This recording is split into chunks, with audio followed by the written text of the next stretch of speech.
Senate will now come to order. Our first order of business is a grant acknowledgement.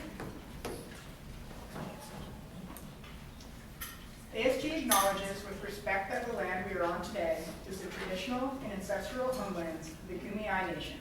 We recognize the indigenous peoples as original stewards of this land and all their relatives within it. As these words of acknowledgement are spoken and heard, the ties nations have to their traditional homelands are renewed and reaffirmed. Our second order of business is roll call. The acting clerk will now take roll.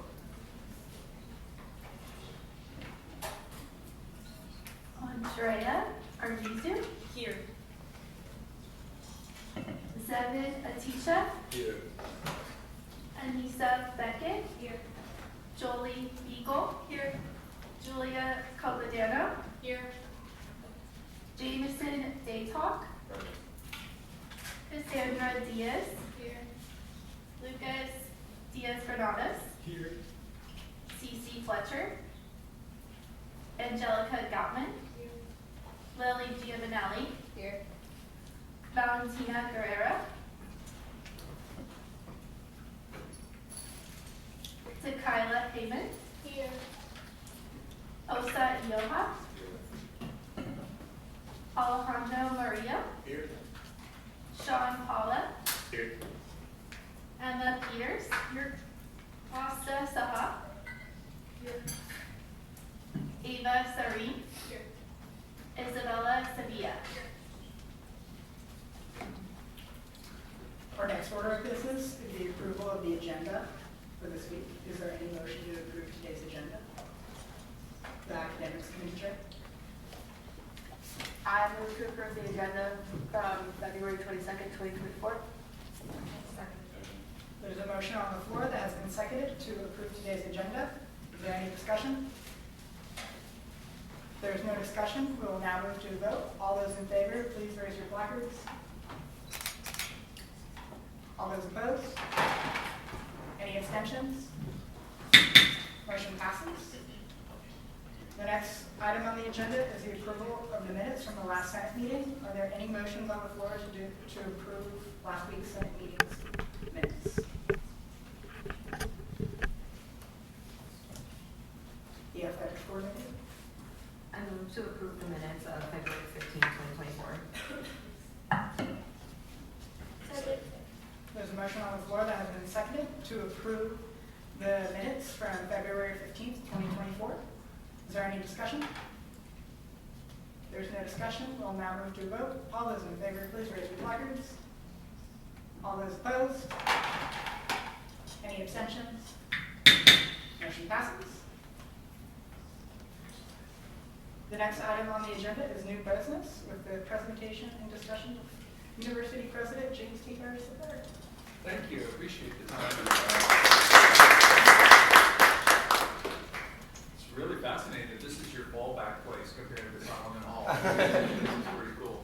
I have no doubt, knowing the people around this room, that someday you'll sit at this table long after I'm gone and be trustees of this university. This is where they meet and gather and help us lead the university. And I know that a number of you will probably be here someday. So this is good preparation for you for the future.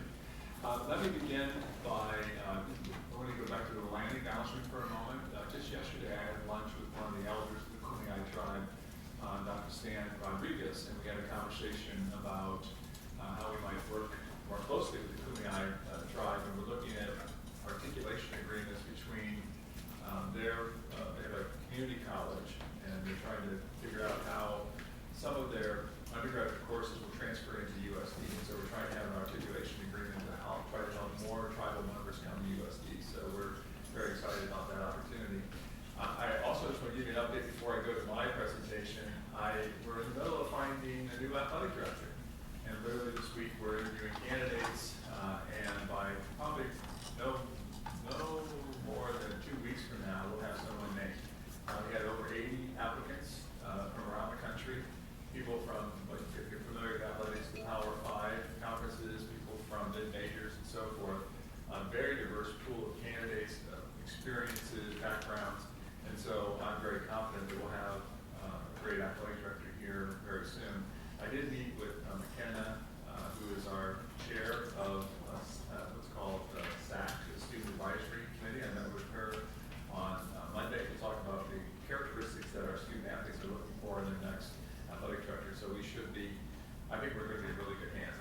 excited about. And we're also looking for a new dean of this school, the Kroc School of Peace Studies. And Provost Baker has been doing an incredible job. She's had 2 jobs. She's been the provost.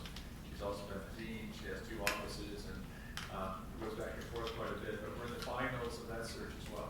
And this school is so unique internationally. There are just very few peace schools around the world, and I think we're the only a separate school itself of peace in the United States.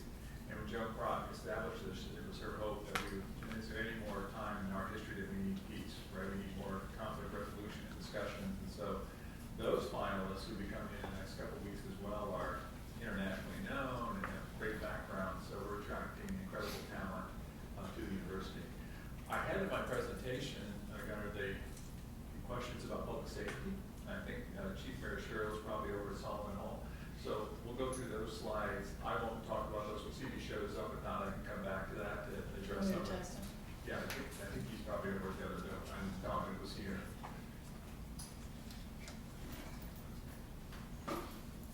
Thank you. So why don't I begin? I'm going to try to keep my comments to about 10 minutes. I'm going to go through these slides quickly. You've seen a number of them before. Some of them have been updated.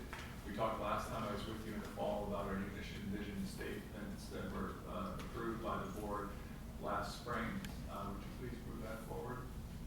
And I just want to recall who we are and what we're trying to accomplish at the university. And one of the things that makes us unique as a university, and there's a lot of energy going forward with the strategic plan with regard to being on an international border. And what does it mean to be of service on the border, the advantages you have in class, and some of the house classes talk about binational agreements, and there's so many issues around human migration and indignities that people are treated with when they reach the border.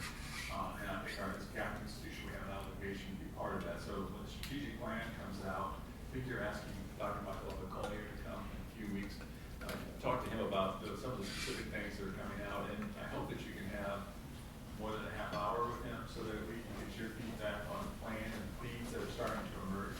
So I need your help with that before we get to the board today. So if we move on to the next slide. There was a question that was asked about what are we doing for our underrepresented students on campus. And I wanted to focus today a bit on the Horizon Project. I've talked to some of you before about this. The Horizon Project was established 3 years ago. And the idea behind it are the goals that are set here. We recognize as a Hispanic serving institution, not just a Hispanic enrolling institution. When I arrived in 2015, we were about, I think, 17 or 18% of our students identified as Hispanic. To be recognized as a Hispanic serving institution, that number needed to be 25% or greater, and so we deliberately moved in that direction. We also sought to be one of the 100 most diverse and independent universities in the country. Remember, there are 4,600 colleges and universities in the United States. More than half of those are independent. A little bit less than half of those, I should say, are independent universities. And we have reached this goal. There are other ways to measure diversity. We also want to be a leader among national Catholic peers. So I have a couple slides on what other Catholic institutions look like for the percentage of students of color enrolled, percentage of Black students enrolled in particular, and then also the persistence and graduation rates of students of color. In addition to students of color, we do really, really well. We can all be proud of the fact that students who are Pell Grant eligible nationally, that number is very low. How many graduate? And our numbers are almost equivalent to the general student population, which is really says a lot about our faculty and says a lot about the culture that all of you have created here at the university. And then they increase the number of full-time Black faculty, because that really is an issue for all universities around the country. And this was in the wake of what happened toward the murder of George Floyd, Black Lives Matter, conversations that we were having back in 2020, 4 years ago. We might go on to the next slide. So when we look at our Catholic peers, I remember my number is 180 Catholic universities belong to the Association of Catholic Colleges and Universities of the United States. There's about 200 Catholic universities in the United States all together. When we look at our peers, we look at the schools that we have the most cross applications with and those who are most similar to us in size and scope and also identify as Catholic. As you can see here, in terms of size, we're probably in the middle of the pack, a little bit smaller than some of the other schools like the Boston College. And then this is a diversity index that was created by U.S. News to determine how diverse a school is. So when you look at the top schools in America, you look at how diverse we are compared to others in our peer group, you know, we're getting close to being at the top of that list. And I think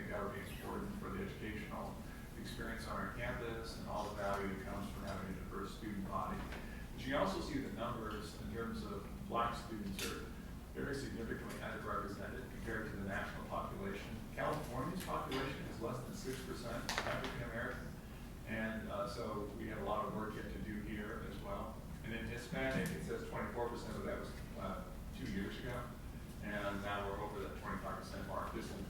Last week I was in Washington, D.C. talking to the Undersecretary of Education about our designation, and I'm pretty sure we're going to be eligible for federal funds. We should come back to this, help those students on our campus with other services, counseling services, mental health, other opportunities for us, and funding to help our student body.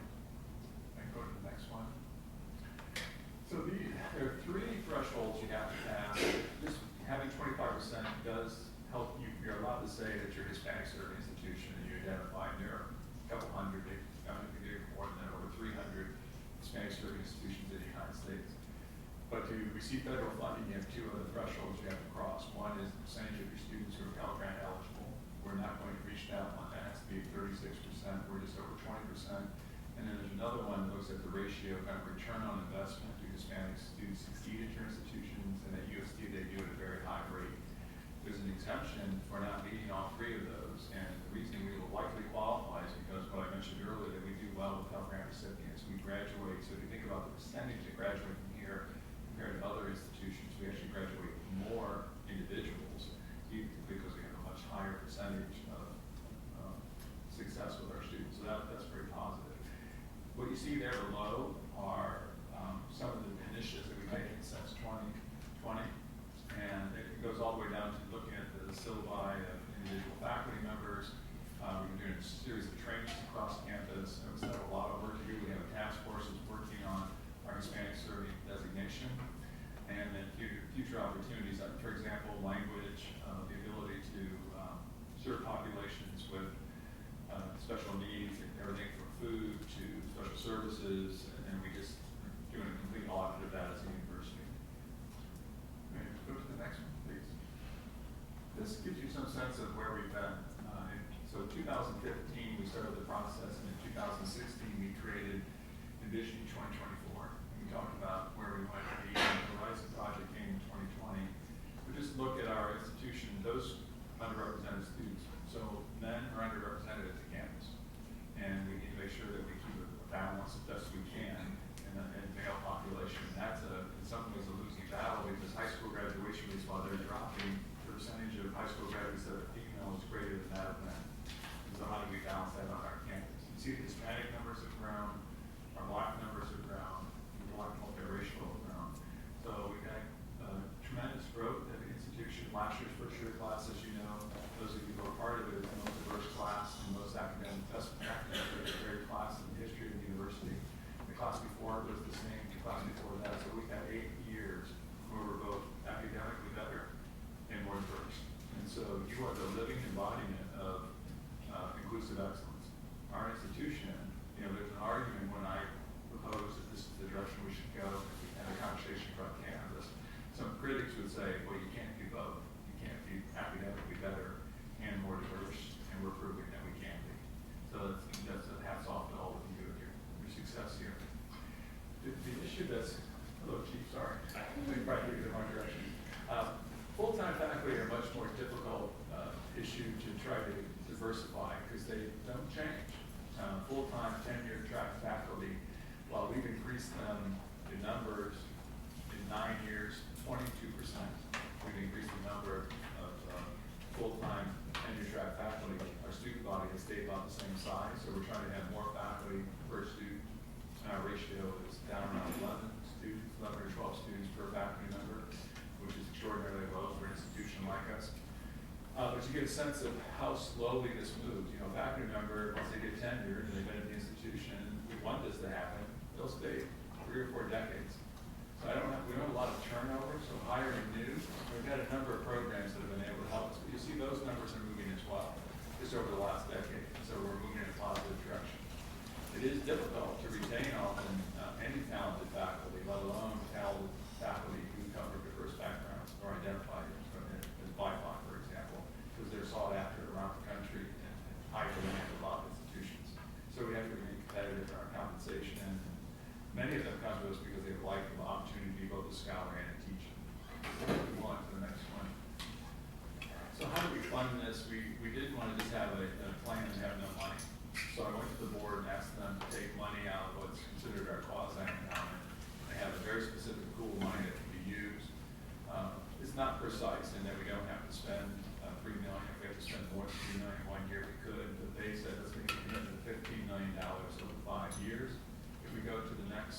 slide.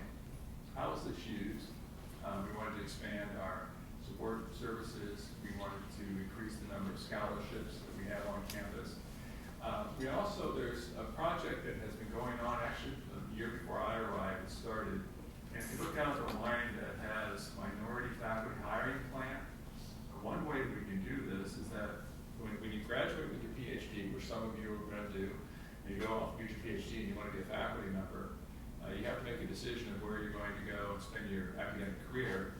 And some schools, and we've done this, is that we provide a 2-year fellowship, basically. So they come in and they spend 2 years with us. And we focused on women and individuals of color, because those were two populations that we needed to diversify on campus. And that was in the College of Arts and Sciences. We've now expanded that program to other schools, and we're seeing some return on investment. So they'll come for the first 2 years, and then they stay and get into a tenure track position, which is going to help us in the long run. And so we wanted to give the deans the opportunity. I'll give you an example. We wanted to do hiring where we have an outstanding faculty member in engineering. She comes to us and we want to hire her. She may have a trailing spouse that might have a PhD in philosophy or in business or something else, and they too might be on the academic track. We provided money to the deans so that over the next 2 or 3 years, even though they may not have an opening, they could hire another faculty member so that we can get a couple to come. And so we're doing everything that we possibly can to attract the best faculty from across the country. And last year's class was amazing. The faculty that we did attract are coming out of top PhD programs. Some are coming from other universities because they want to be here. The issue we face, which is what you all face, is the cost. It's the cost of living in San Diego, rent, the ability to buy a house or not. And so in our next strategic plan, we have to think about that. For students, we have the same issue around housing. How are you going to afford to live in San Diego? I had a few of you share with me a couple of years ago that your cost of living in your apartment went up 30% from one year to the next. And so how are we going to keep up with that? How can you afford to be here? So one thing we're doing for students, and you've seen this information, is that we're going to build a new residence hall. It won't probably be open until 27, but it's going to have 700 beds that will be right behind Hughes Administrative Building down in the where the Presidio Terrace apartments are right now. So that is coming, but we need to continue to do that so that we can keep the price down for our students. Go to the next slide. So this was an interesting test case for us. The board was very excited about the Horizon project. We needed more scholarship money. So we suggested, well, how about if we try to raise $1 million just to see if we can have money very specifically to fund scholarships from students who are from underrepresented groups. And we gave it 2 years, and if we met that $1 million goal, the board was going to take money and match the $1 million. We did it in 3 months, and we went to 1.2 million. So in our next campaign, which we're now in, we can talk about campaigns at some point, but we're getting into the public phase of that. But our next campaign, I think this is a real opportunity for us to try to raise money specifically to help us support both student and faculty from underrepresented groups. Next slide. This came out of a publication when I was in DC 2 weeks ago from an organization called the Association of Catholic Colleges and Universities, and they have a subgroup on Hispanic serving institutions, of which I'm a part. And this is how they describe the best practices for HSIs. And so, you can have this slide deck. We can make sure that you have look at it later at leisure. But you're celebrating the efforts of students. You exhibit pride in being a Hispanic serving institution. You offer culturally sensitive programs and diversify our curriculum. But there's so much more that we can do. We go to the next one. And then straight to challenges. Hispanic students from Hispanic families are motivated to pursue higher education. Our Hispanic students actually graduated at a rate higher than the general student population, so they're successful when they come here. You see the strengths and values associated, but there are also challenges. Often, Hispanic students are first in their families to attend college. Too often they come from low income families and need more support, and then often they work more than the general student population. So I don't want a student, because of how they identify, to not be able to, or none of us do, be able to participate in all the activities on campus, be part of a student organization, or travel, study abroad, or be in an internship because they have to work. And that's an issue for us. We have to think about that. Please go to the next one.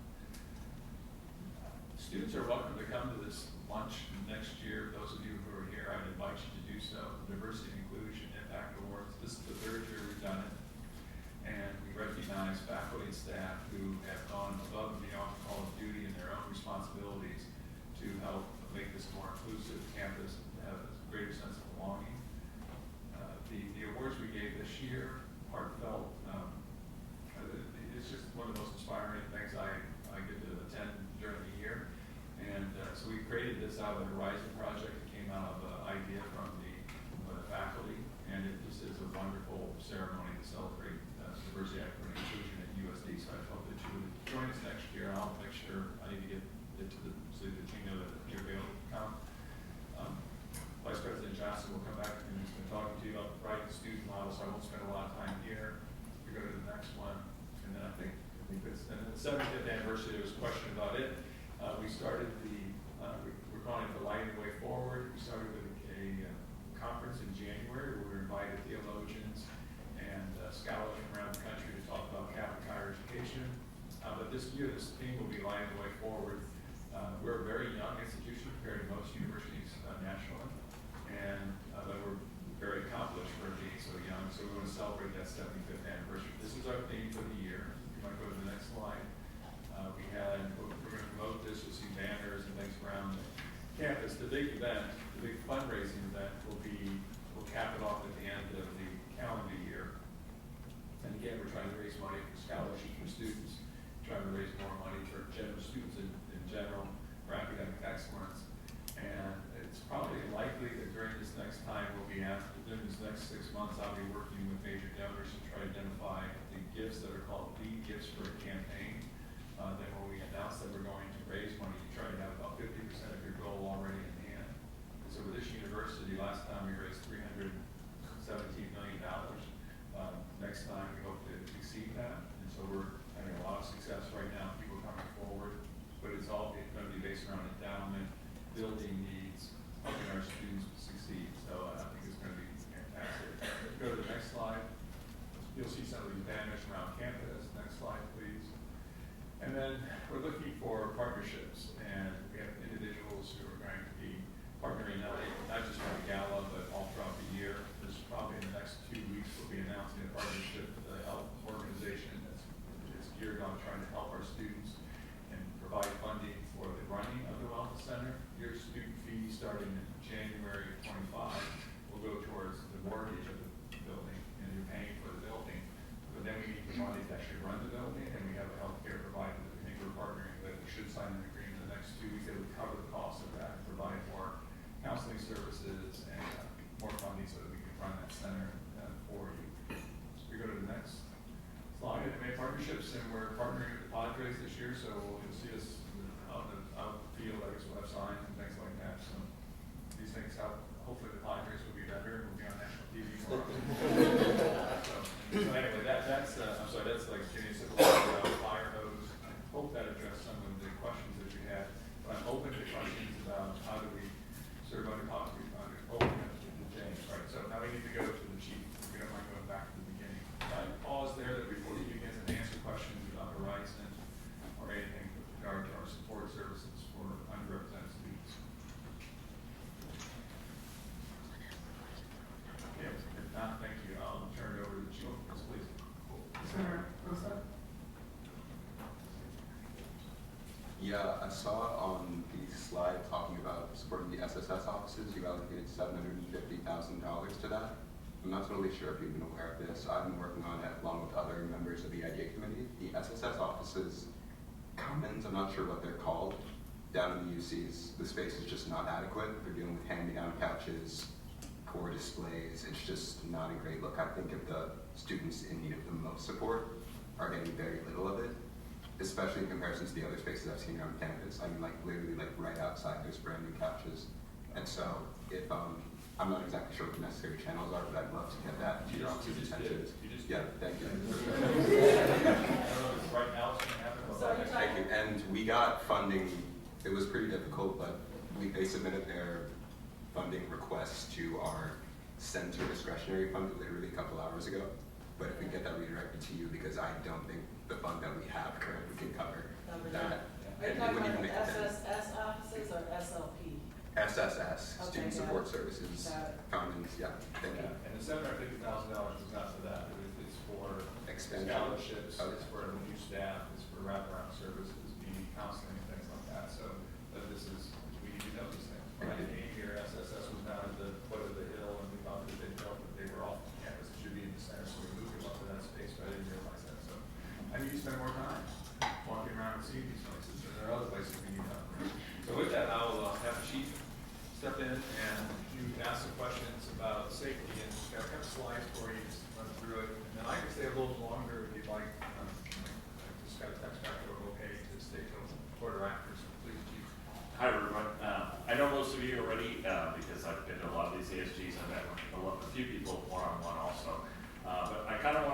over today some of the things that happened during our recent winter break.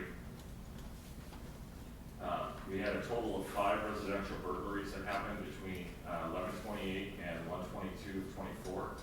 And the common thread on that was that all the rooms were unoccupied that the person broke into, or persons.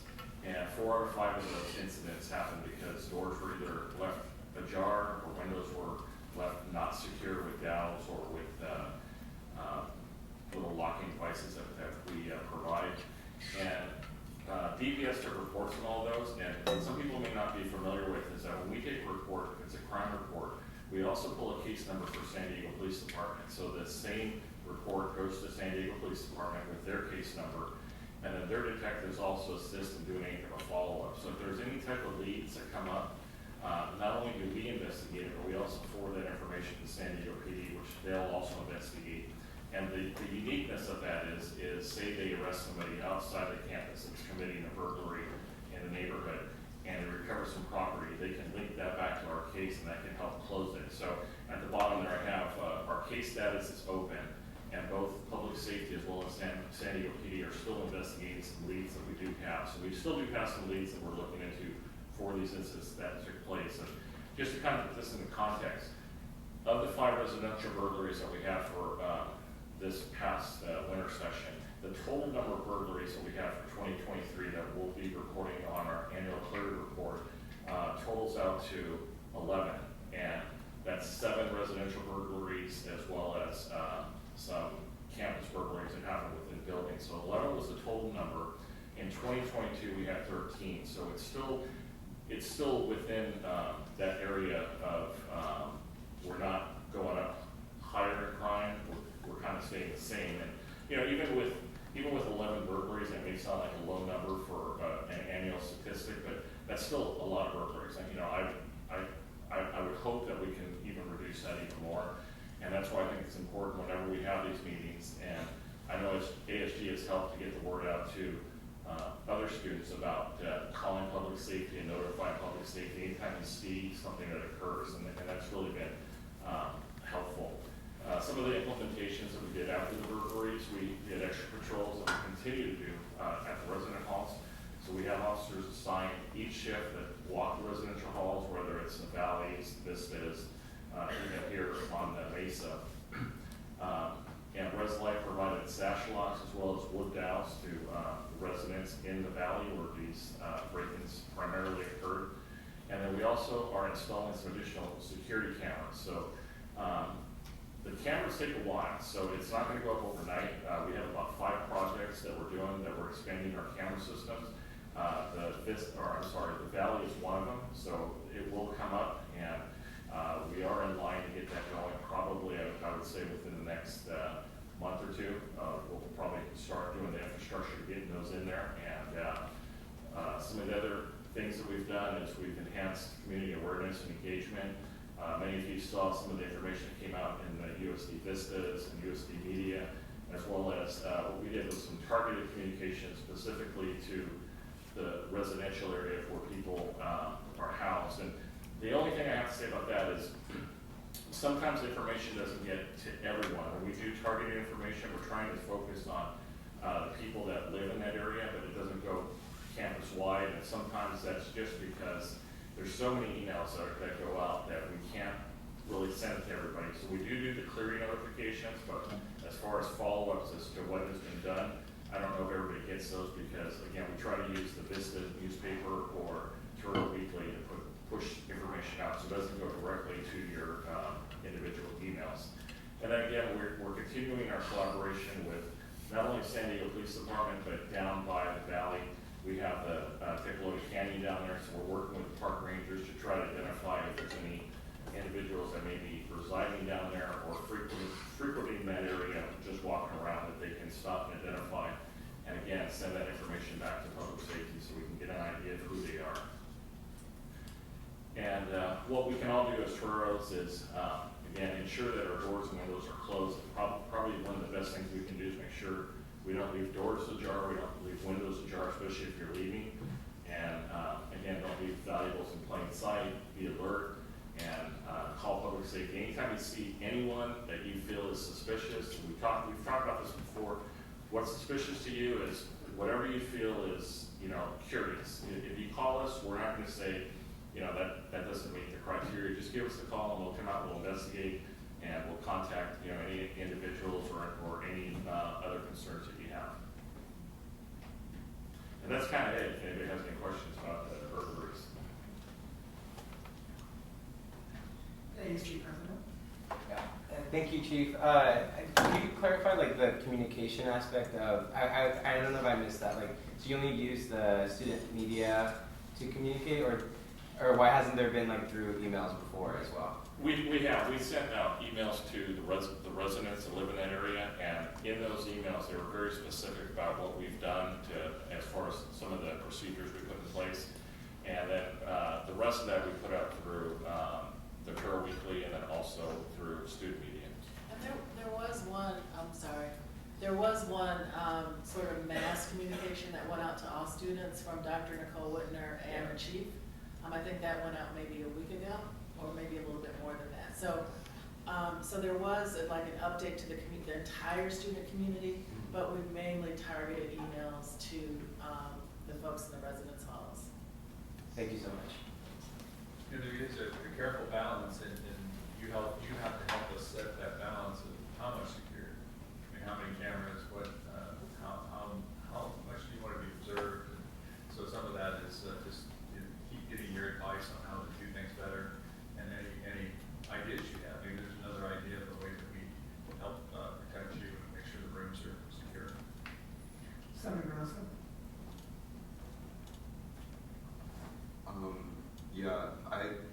I was informed of one of the specific incidents in the Valley involving hate speech being put up inside of one of the students' dorms. I'm not sure, is any specific action being taken to address that? About what being put out? Hate speech, like one of the burglaries involved a student not necessarily a student, but someone broke into one of the dorms and wrote hate speech regarding the resident of that dorm. Yeah, we have that too. We're investigating that as Okay, well. So. thank you. Are you going to be like informing the general student population about that, maybe? That came out as part of when we did the initial broadcast of our third report. We put that information out there that there was burglaries. I don't know if it's specified specifically about the hate speech, because originally that was taken as vandalism. So I'll go back and check with if it falls in that criteria. Thank you. I'll open it up for any other questions on other topics, Chief. Any other questions? ASG Committee Chair. Hi, President Harris. Thank you so much for being here today. I currently serve as the chair of the IDEA Committee, which passed a resolution concerning the food pantry on campus. As of right now, funding the food pantry comes out of the ASG budget, which is student funded. So I was wondering if you're aware of the resolution that was passed, and if the university could look into committing to allocate funds for the food pantry, as well as potentially expanding the space into the wellness building, as it currently is inside of a storage closet. Was I aware now of this? I think that's definitely right. So yeah, we're continuously thinking about the food pantry and how to make it both more accessible and increase the funding to it. We don't have funds, we have some funds in our current operating budget, but not enough. And we're constantly looking to expand that through gifts and other avenues. In terms of the space itself, there's a sort of master plan for Han, not really a master plan, but because we have some officers moving out when the wellness center opens, we intend to increase the space for the food pantry so that it's not in a closet, and also to co-locate it with the Torero closet so that that is also more visible to students. You know what, send me or send my office an email with that, so I want to talk to our campaign committee when we're raising money so that maybe there's a possibility, because I know during the pandemic when we had an issue with food pantry, we didn't have enough resources. Mrs. Shiley, for example, stepped in and I think she made a gift for $60,000 just to give for students to have access to food. So can we find some donors who might rally around that? That's possible. I think that's a good idea. We don't want anybody to go be food insecure or housing insecure. Both of those are issues. ASG President. Yeah, I just wanted to provide some clarification on that for the IDEA Committee Chair as well. The speaker and I just signed that resolution like as of yesterday and today. So it has not been delivered, I don't think so, to all the departments yet. So that's just still in the process, but it was just because it was passed at the end of last semester, finals came in, and just with that turmoil, we kind of like lost track of it, but it is now in process and going forward. So I just literally signed it like yesterday, so it should be coming out pretty soon. So it's not out yet. So Okay, well, Yeah. good, because I gotta have something. yeah, And you know I'm OCD about email. yeah, yeah. Speaker for report. Hi, thank you for coming. I just wanted to say, you mentioned some exciting news about possibly getting federal funding. What would that exactly go to and how that would affect like the future? That's a great question. It's available, the federal funding is $350 million a year that's available. It's competitive. An institution that has higher graduation rates and retention and overall success of their student body, particularly Pell Grant recipients and students identified as students of color, have better chances of getting that funding. The funding can be for government-specific programs. So if an administration, the Biden administration decides that they would like to focus on, recently they did something on student debt. So if they want to focus on student debt, they may be able to apply for something that would apply to our students. Hopefully it's going to be for counseling services. There's a whole range of things. The other piece, and it's a good question because I wasn't aware of this until recently, is that once you reach that criteria, we get the exemption, our faculty who apply for NSF grants, National Endowment for the Humanities grants, you get extra points. So the way those grants work, they have a review panel. Often we might be just a point or two less than somebody else who gets the funding. This actually helps bump you up. So I've never really talked about it, didn't want anybody to think that the reason we don't become Hispanic survey is because of funding. It is not the reason. But if we can have those resources, then come back to our students, I think that's undergraduate research, funding, I think that would be fantastic. Thank you. Senator Seven. I think you quickly mentioned how students with disabilities are also under the umbrella of minorities. So I was just wondering like if there's a plan to kind of accommodate for them more, and if so, like what it would be, or what it would look like. Yeah, it's a good question. I think in our next, we did the Renaissance plan where we renovated West End campus. This what led to the Canal Center. We redid Camino and Founders. And I just learned this in the last few weeks too. We had a student who contacted me. She's a graduate student in law. And we meet all the federal guidelines for ADA. We did everything we thought we should be doing. But it turns out there are more needs beyond even what the federal guidelines say. And so this student, I think, I might be wrong, but is challenged to be able to get into restroom. So we created, those of you who've been around for a while, we put into our policy now to have essentially no gender-specific restrooms. That's what we're like the Canal Center. We now have individual bathrooms. Turns out that some of those are inaccessible. So how do you, because they can't even get into the door, so they need somebody.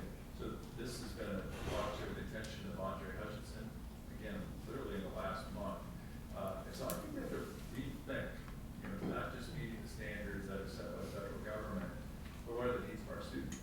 And as we go, we're now getting ready for the second Renaissance plan. And there's buildings that west versus east is basically the Immaculata coming this way and the Immaculata going the other way. So you've got Maher Hall, Saints, Warren Hall, are all getting significant upgrades as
ensure that we have access and we're supporting students across the board.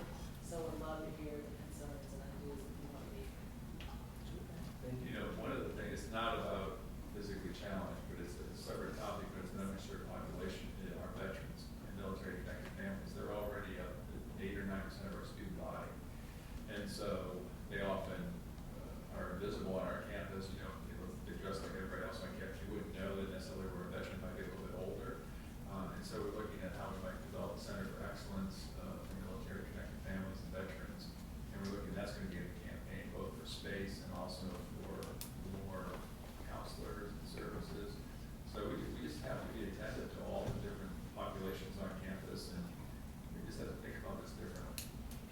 It's a new world. The student life committee chair. Thank you for coming and taking time out of your day. My question is in response to the actions of non-tenure professors' efforts to unionize, with citing concerns over job security and wages. And I was just wondering how the university is planning to kind of respond to this and either engage with them as a union, or kind of, if that doesn't happen, what are like the steps that you're going to be taking? And thank you for that question. You know, our non-tenure track faculty are very diverse in what they teach and who they are. And what I mean by that is every school hires its own faculty. So the College of Arts and Sciences hires faculty, law schools, so on and so forth, and that's handled by the individual dean.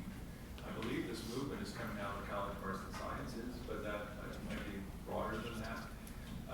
Non-tenured faculty typically are focused on teaching, and they teach usually a lower load than our tenure track faculty. And if you're unfamiliar with those terms, tenure track faculty are individuals who really have three elements of their evaluation. It's scholarship, so they're doing their research. It's teaching, so they're called scholar teachers. And then service to the discipline, so you're writing papers within, and you're serving on committees for, if you're a historian, you serve on a national history committee or something. Non-tenure track have one responsibility, and that's teaching.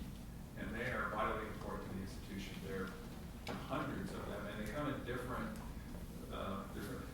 so for example, we have professors of practice, so we have people who are practicing attorneys who have no desire in being full-time at the institution, and they're in that same group.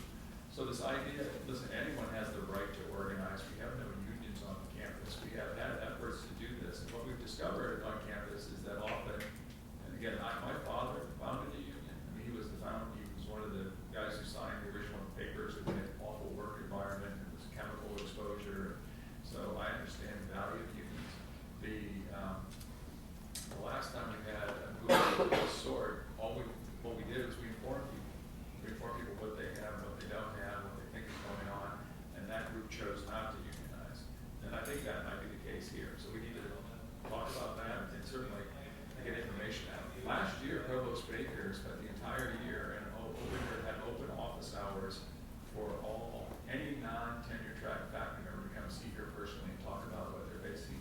Some of the concerns that they expressed are, so someone might be teaching here for 20 years, and they might have had, that there's a salary that is paid for teaching a particular class, and that hasn't really changed over a period of time. So what does it mean to work here a long time? Should you have a little more because of that? Because if you're a tenure track or permanent faculty, you probably have that opportunity. Some of them don't have office space, so they don't know where to go. They go sit in the library. So we think about how we might create office space. It's also about some element to be able to be promoted and be recognized for your service. And so there's a number of things that the provost has come out with in the last year, and I think we've got to do a better job with our non-tenure track because they're so important to who we are. I know when I was an undergraduate student back in the Stone Age, there was some of my best teachers were actually non-tenure track. They were experts in their field when they came in. So we want all of our employees to feel that they belong to this campus and that we're supporting them. The Chief Justice. Yes, thank you again for coming. And as someone who's been very active about special needs and disabilities on campus, I'm glad that is gaining awareness and a bit more attention going back to previous discussion. You had mentioned looking for other ways to involve or other programs and possibility to address those needs on campus. Just wanting to move this forward, that I haven't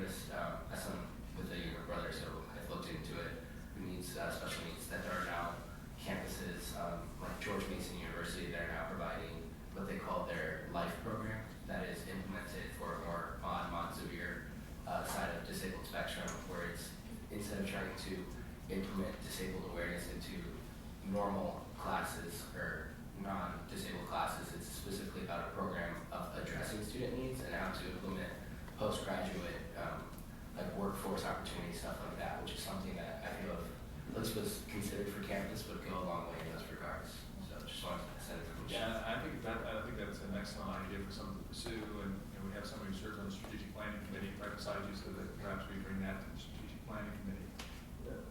We're really good at, and we've been disciplined, I should say. Our former board chair, Don Canals, used to say he called it FAD, we focus, aligned, and discipline. So you have a focus on a particular topic. It might take 6 or 8 years to get there. So something like this, if this is important, or neurodiversity, or serving students with physical needs, we need to have a plan to get there. And so it has to be in the strategic plan now. So we fund it, think about it. But that also could be a great way to distinguish the university. I don't know what it takes to start that, or what the expertise, so I'm unaware that we could learn more. I have time for another question, if anybody has one. No?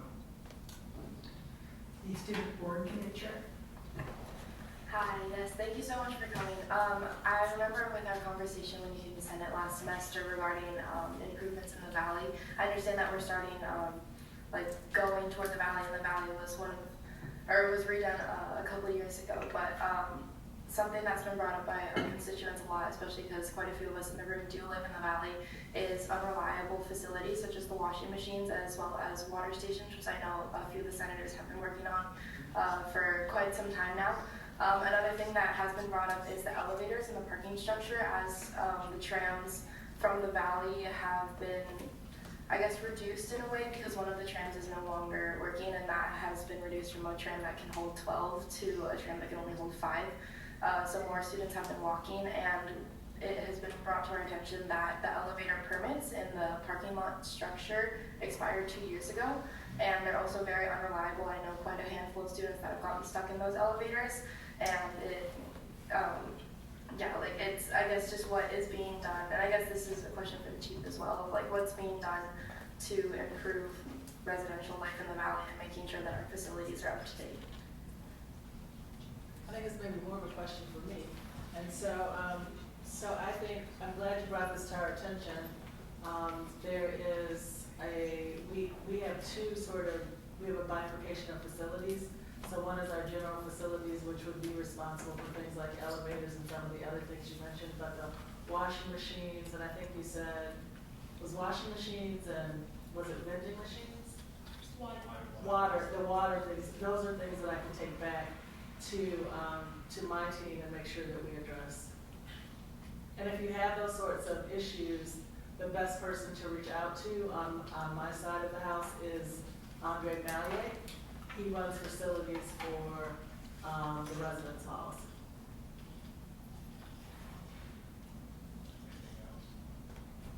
But I'll take these back to him, okay? Thank you so much for coming. Really quick question. With the new wellness building being built and all of the health center being put in there, do you have any idea of what would be replacing the bottom of the UCs where the Center for Health and Wellness Promotion is? Because I know that, Outdoor Adventures is being moved to Bosley, so I'm just curious if any of these programs that we've discussed today are going to be maybe moved into that area, or what's going to be done with it. So we do. Our staff is growing in the Division of Student Affairs, and so we need more office space. We need space for, as I said, the expansion of the kitchen, the food pantry, the Torero closet. I'd like to expand the space also to include, we may be hiring more case managers and advisors. So most of that space will be occupied by additional staff members. And then the food pantry and some catering. We have catering folks who are crammed in their offices, literally crammed. And so we want to take some of those folks out and be able to give them space to do their work. Some of you know I'm a big fan of Outdoor Adventures. I'm very happy about the new space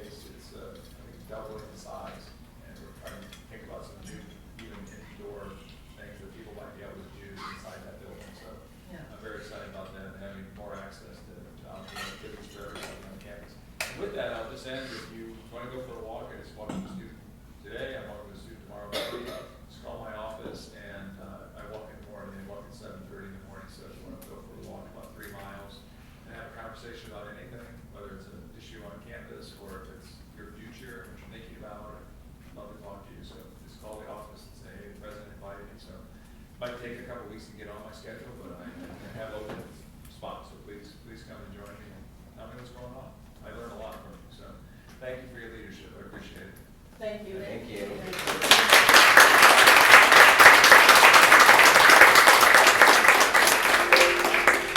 I'd like to thank y'all again for coming. Thank you. I'll see you tomorrow.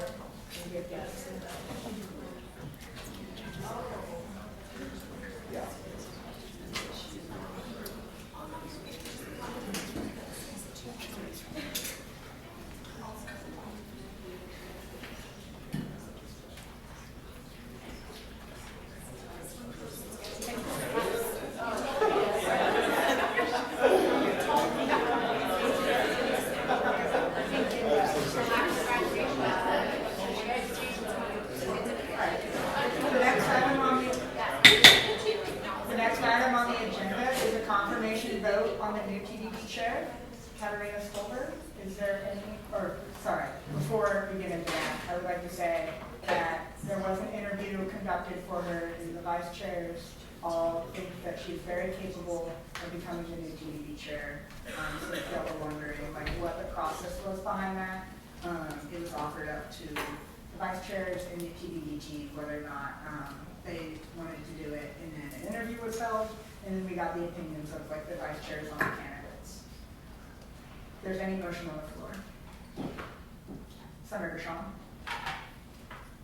I move to a vote to confirm the TPP chair, Katarina Stolberg. There's a motion on the floor that has been seconded to approve the confirmation of the new TBD chair, Katarina Stolberg. All those in favor, please raise your placards. All those opposed? Any abstentions?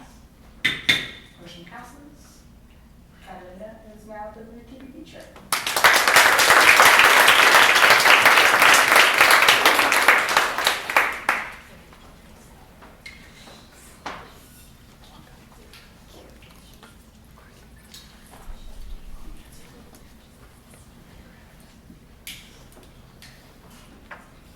The next item on the agenda is a presentation of ASGBC recommendation on a $10,000 plus request by the Queer and Trans Student Union.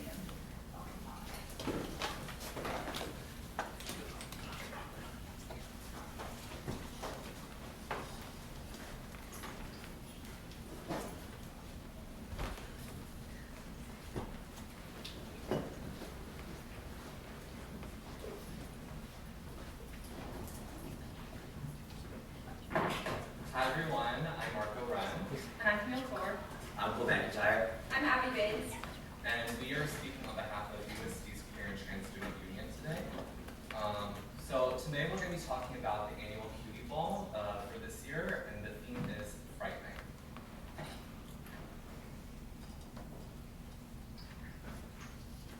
Okay, so let's just explain a little bit about the event. Last year was our first time ever holding it, and we intend to have this as an annual tradition, so I'll just quickly break down a synopsis of the event. It's a dance, but it incorporates elements of prom, the Met Gala, and ballroom culture, which heavily is rooted in LGBTQ BIPOC communities. The event has a live DJ. It will have this year 3 drag performers, a student performance from Sport, and a student-led ballroom walk-off, as well as various attractions. And this will be taking place May 3rd in Youth Forum ABC from 7 to 10:30. So I'm not sure if everybody here is familiar, but before last year, this was actually by Pride and the DSGA. It was the Drag Show Superstar, and we decided to supplement and replace that event with this, because we found that that event was not the most meaningful consumption of LGBTQ culture, and we asked a lot of the community, and they said that actually it wasn't fulfilling the desires of the community. So we decided to go with this route instead, and to really give students what they wanted. Last year we had a very overwhelmingly positive response from this event. had an attendance of a little over 250 people last year. This year we're expecting anywhere from 500 to 650 people, so a little bit of an increase.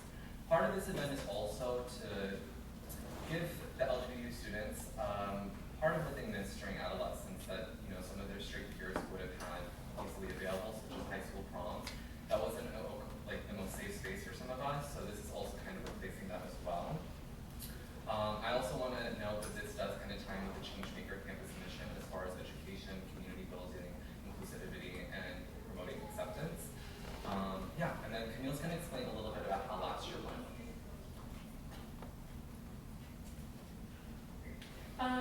So these are some pictures of last year's Cutie Ball, an event aimed at celebrating and empowering the queer and allied community on campus. It was a tremendous success. We received overwhelming feedback from students, many of whom expressed how much they valued and enjoyed the ball. Several students approached us afterwards and shared their experiences. They talked about how much fun they had and how empowered they felt, and that was so important and so valuable to hear. This event really helped foster a sense of community on campus.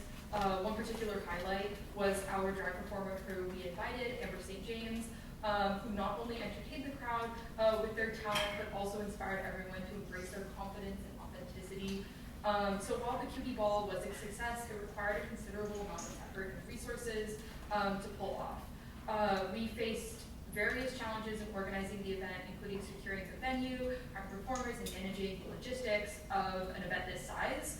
As a result, we had to allocate more funds and dedicate more time and energy than initially anticipated. Unfortunately, this meant that we had a little less capacity to focus on community building efforts on campus throughout the year. And we believe that investing in events like the Cutie Ball isn't just about providing entertainment. It's about investing in the well-being and happiness of our students. So it's sending a powerful message that really says that you're welcome, you're valued, you're seen, you belong here. And I think many people talk about enhancing diversity on college campus through admission of a diverse student body. However, true diversity really stems from inclusive initiatives. Simply admitting individuals from different backgrounds isn't enough if they're not afforded visibility and recognition within the school community. The Cutie Ball serves as a crucial component of these inclusion efforts. It provides a platform where individuals can be seen and can be heard and celebrated among their peers. This event, organized by and for peers, underscores the significance of creating spaces where all members of the community feel valued and included. And with your help, we can expand our reach, invite more performers, have more students come and really partake in the celebration, and create an even more inclusive, unforgettable experience for our community here at UST. So we actually updated the presentation a little bit just to have some more information. But basically, this is our desired budget overview. So I'm going to briefly explain it really quick. At first, it might not translate very easily.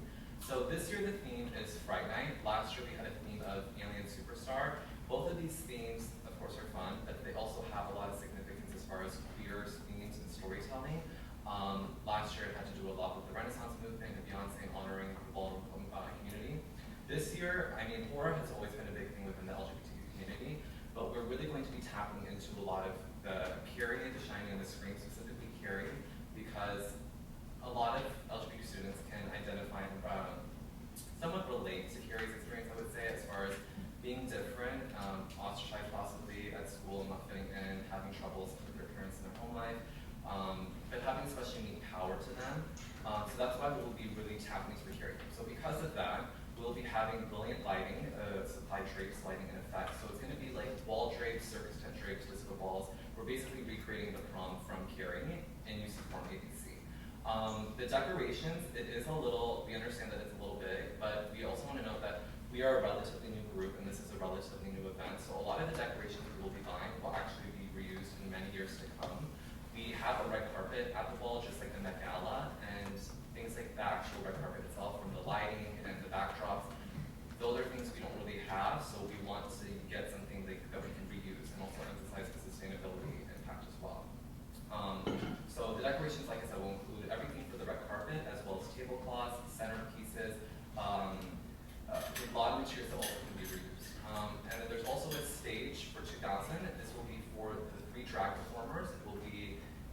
decent sized stage with a runway as well, and then that leads into the entertainment. So like I said earlier, we will also be incorporating The Shining into this event, and part of the main attraction and selling point of the ball will this year be a maze recreated from The Shining. We're gonna have evergreen rentals to help create a maze from hedge boxes kind of, just like in the movie. And then the DJ, that includes the DJ sound mixing, the photo booth, a couple of like lighting things, and of course like speakers and stuff like that. Drag artists, so we'll have 3 drag artists. As of right now, we are looking at Amber St. James, Maddie Mokes, and Strawberry Corn Cakes. And we were gonna utilize also fortune tellers and tarot card readers as part of another venue attraction for the event. And food, we're looking at 4,000, 1,000 for resin boosas and Maya's cookies, and then the rest for U.S. catering. And then the marketing budget is basically for, not just for printing flyers, posters, like materials and everything, but also to create a lot of video content. Last year we played with this idea, and this year we're gonna really level up to really get a lot more exposure. Since this is still relatively new, but we still have, of course, the support from last year's attendees. And that brings a total of 36,000. We did also come up with 2 other options for budgets, because we do realize this is a big ask, and we want to be respectful of that. We came up with a second-tier budget. It's not there. We came up with a second-tier budget, and basically it reduces the budget to 23,750. What the main thing it cuts is the maze, and it gives us like a DIY thing with photo backdrops, but those photo backdrops can be used in future years for different themes for which the future keyboard members will continue. It also cuts down some of the food, it cuts down some of the drapes and lighting effects, just minimizing it so we can cost effect and everything, and cuts some of the decorations. We did also come up with a bare minimum budget, and this is like what we deemed as like the bare minimum we can do to pull off this event. Because last year it was very difficult, I would say, for us to kind of pull off what we did, and that is a total of 14,000. So what that does is it cuts the maze completely. It cuts the food in half, basically, cuts the drapes in half, cuts the decorations, and it basically eliminates the stage. But that is kind of like the bare minimum I think we can go with this year. Obviously, Camille mentioned earlier the positive aspects from the positive responses from the students.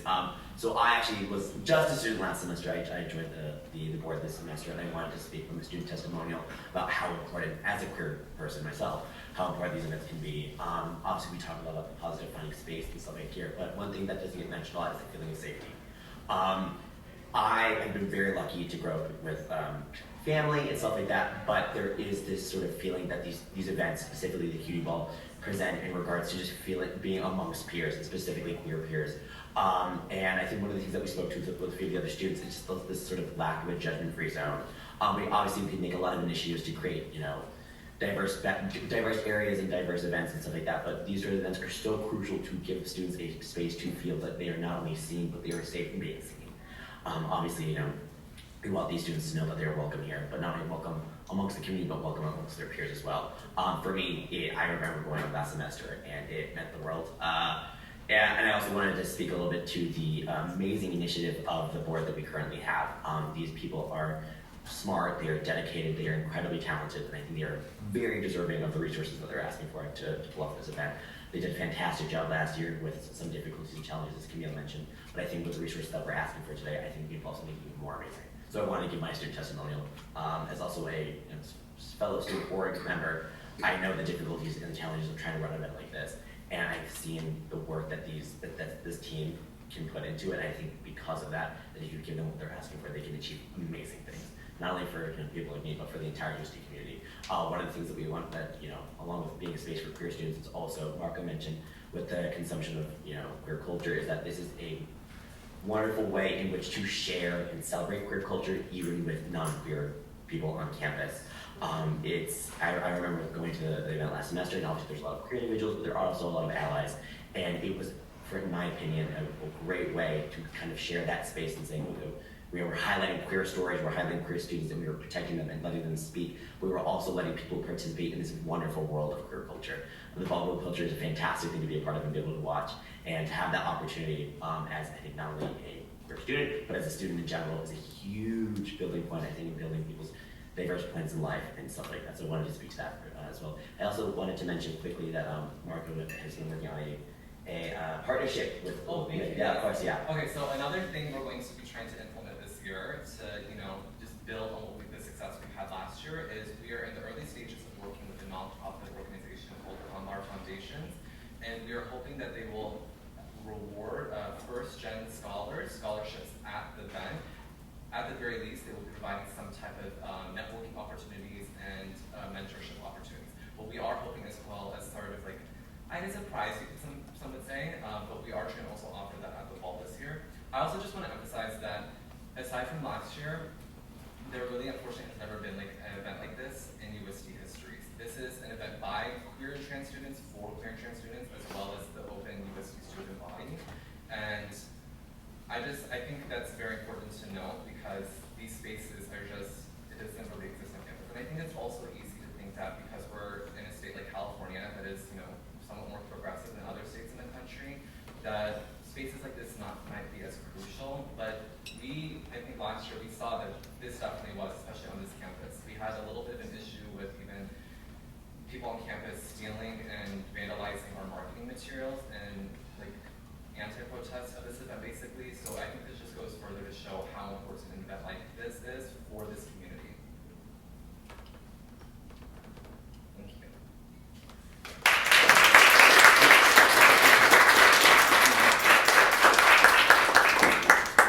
Are there any questions for Keys? The student board committee chair.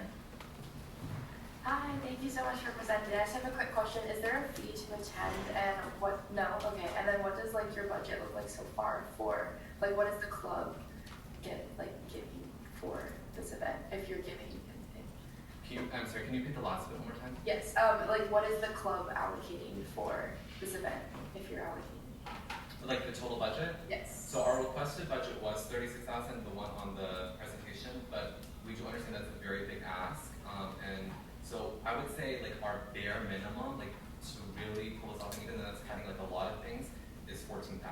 I think after that it starts to become very complicated, especially since the fact that we are trying to buy things to reuse in future years. This, like Camille and I founded this club when we're seniors, and the four of us are seniors, so we really want to make it as easy for our non-senior board members to really continue this because we don't want all this hard work to go to waste. We really want this to be like an annual tradition where this space is constantly offered every year to USC students. Health and wellness coordinator. Thank you guys so much for coming. Really quick question. Did you guys by any chance do any fundraising or see if you can get any money from any other organizations on campus or off campus at all? This question was asked to us last year. We didn't do it last year, and that was because we were just like did not have the capacity at all. This year, unfortunately, I would say that situation is somewhat the same. We don't really have the capacity to do fundraising on our own, and it doesn't look like we can get any fundraising from other outside organizations. Senator Sean. Hi, thank you guys so much for coming. I really appreciate it. It was a great presentation and everything. Just for reference, I have a couple of questions, but just for reference, what was the amount that you were working with last year? And then also, because you were saying that you wanted to reuse a lot of these resources you're purchasing this year, which is a great idea, I think. Was there anything you purchased last year that you ended up reusing or you're planning on reusing for this year's event? So last year, I think we requested a little over 12,000, and we got around like a little over 6,000, so about half of that. Because of that, a lot of the things we did want to buy, we were not able to. But I will say that we actually are currently, and will continue to resend the stuff we bought. Some of them, they were just even like certain like fabric materials that can be used for other events or even future balls if we repurpose them. There was even like lighting trees. There was like inflatable stuff. We actually also, some people stole stuff from the ball last year, like actual decorations that we were hoping to reuse. So we're trying to also somehow find a way this year to make sure that doesn't happen. Because like you said, like we do want to reuse this, these decorations. Senator Isabella. Thank you. Thank you. We're having mic issues. For coming in today, I just wanted to ask, you mentioned that last year it was about 250 attendees, and this year you're expecting around 650. Could you kind of elaborate on that jump? Because that is a very kind of large from compared to last year, and like where exactly you're getting those numbers from? So before this event, like I said, it was the drag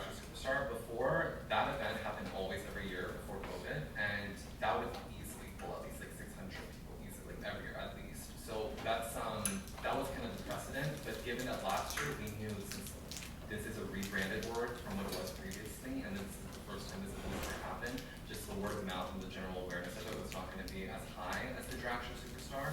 So that's why we kept it at 250. But we know this year that the demand and the word of mouth is there. Like the people that went last year were just, like the response was very overwhelming. That's why we also decided to continue to go like hard this year for it as well. And they are going to be telling all their friends as well. And we're going to also, we just kind of got a little bit more awareness. Like last year, our e-board was mainly me and Camille doing a lot of stuff. This year, we actually have like a solid group of people for the e-board, and that kind of reflects how our base is also growing. The ASG president. Hey, you want to have my questions asked? Thank you.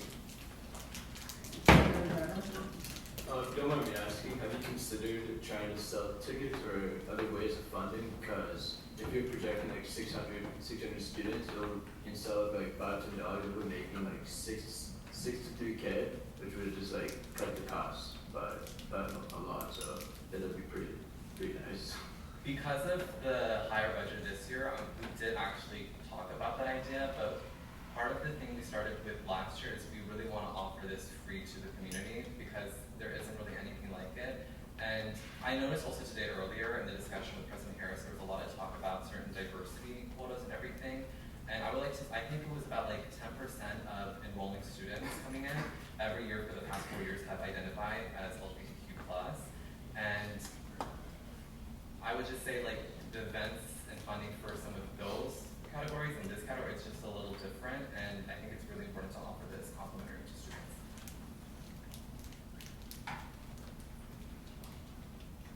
Senator Shaw. Thanks.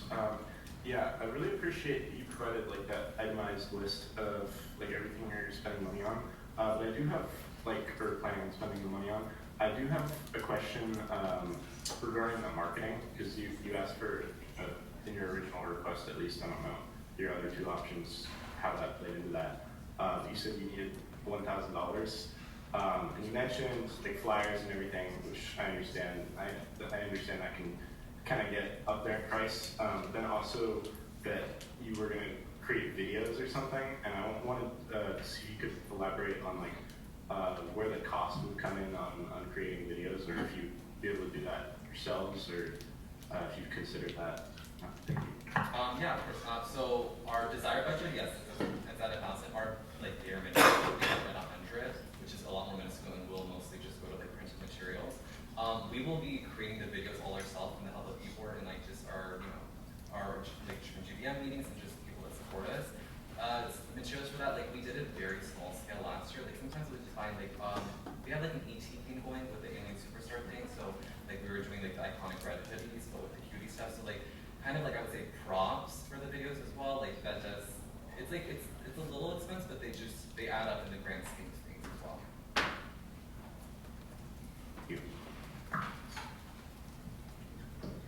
Thank you to Cuties for presenting. We are going to move on to the ASGDC recommendation amount, but I do recommend you all to stick around. But thank you for presenting.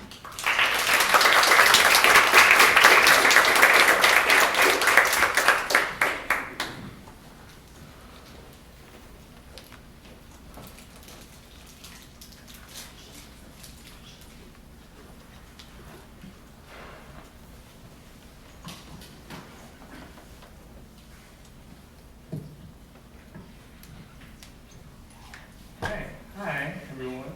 So I'm going to be presenting the ASG Budget Committee's request over $10,000, and this is going to be for the Queer and Trans Student Union request for Cuties Ball. Just some outlines, since this is the first request this spring. I just want to give some reminders on how voting works in ASGBC. So the voting members are student representatives in several different categories onto our orgs. These are non-ASG members, as well as 2 ASG senators, as well as 1 TPP representative. I'm the chair of the ASG Budget Committee meeting, as well as an ASG controller and ASG advisor, and we are non-voting members in those committees. So some points to consider is how much do we allocate for other events on campus. We fund a lot of different types of events on campus, and we have around 30 requests every week, so it's kind of like the average. And we fund around 100 plus student organizations every year or semester. And how do we fund and support reflect ASG values? And how do we reach different groups of people on campus? Obviously, we're reaching out to a lot of people. We're receiving a lot of requests every week, around 30. And how do we balance the budget to ensure we can fund requests throughout the semester? But we really hone in on this topic because we are limited in our budget in the beginning of the semester. So we want to make sure that we can last the entire semester by funding a variety of different events. And this category that they requested this request in is going to be events open to the entire student body. And for those who are not familiar with the ASGBC funding guide, this is sent out to every student organization. So when they fill out requests, there's a hyperlink on the top of Tura Org's request and saying like the categories you think that you want to choose from. So they chose this category when they filled out this request. And just a reminder, this is a maximum of $10 per person for food and entertainment, and an increase of $1 per person for food that can be allocated if it's from BIPOC or local small businesses. So the current budget, just to give an update on the current budget we have, we started right now this semester with $175,000 in the beginning of the semester. We're now around $125,000, and we have allocated around $49,000, around $50,000 so far. Just on the right side of the screen, it's a little bit small, so sorry about that. But we decided around 72 requests, and we still have around 35 pending. This includes this request right now. Also, just in the system, there's around 4 other requests that are over $10,000 that are just, we're going to come to the next couple of weeks, or probably a month now to Senate to present on those. So ASG Budget Committee's recommendation for this event is $9,450 for undergraduates in lump sum. This is going to be broken down into a couple different categories. For entertainment and decorations, it's going to be $6,150, and this includes the drag artist for $2,000, the stage, decorations, DJ, and marketing for $2,150, and then the food was $3,300. When ASG Budget Committee came together, we decided on how we wanted to break this down, and we did it line item by line item on the presentation that they came to ASGBC with, was the same presentation that they presented today. And with the committee, go to the next slide, some of the discussions we had in ASG Budget Committee. We want to maximize allocated funding for sustainable use for future events. We've been trying to hone on this for many organizations, making sure we can use several things in the future of decorations or things that could last, so then we don't have to keep on funding these temporary events or to come back. Sorry. And then we also want to fund large-scale events and marginalized groups on campus. This is something that is really important to ASG Budget Committee, and we realize this when we're with our funding guide. It only says $11 per person.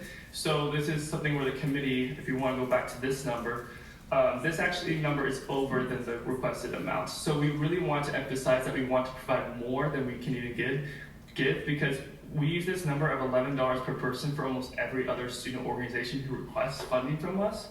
But we really want to emphasize that we want to give more because we felt like this was an important event and a large attended event.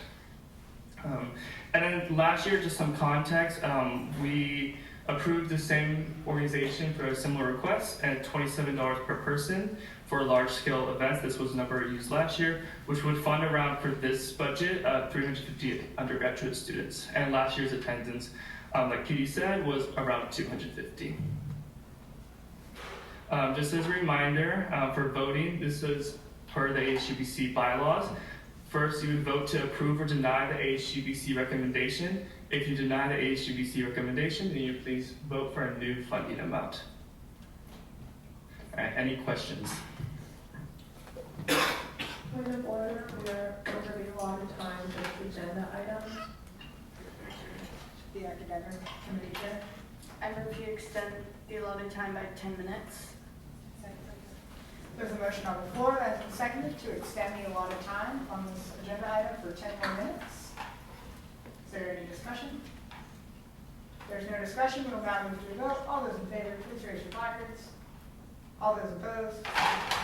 Any abstentions? Motion passes. 10 more minutes. Senator Shaw. Okay, so do you mind going to the second to last slide again? Yeah. So you mentioned that last year, I guess ASGBC kind of decided on this $27 per person number for large scale events. But then you're also basing the total amount off of an expected number of 350 undergrads.